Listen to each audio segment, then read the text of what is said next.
Isang magandang hapon po sa inyo lahat at welcome po sa panibagong episode ng aking YouTube channel. So ngayon, nandito kami sa Lawrence at ngayon ay umuulan po dito.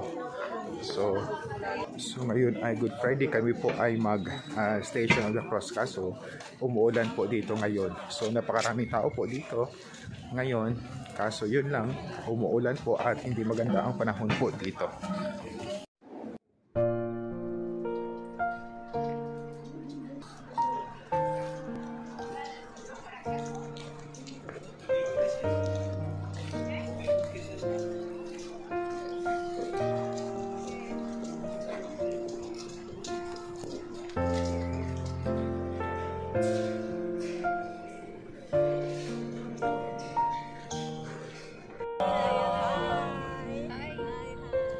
Okay po. Okay, ma'am.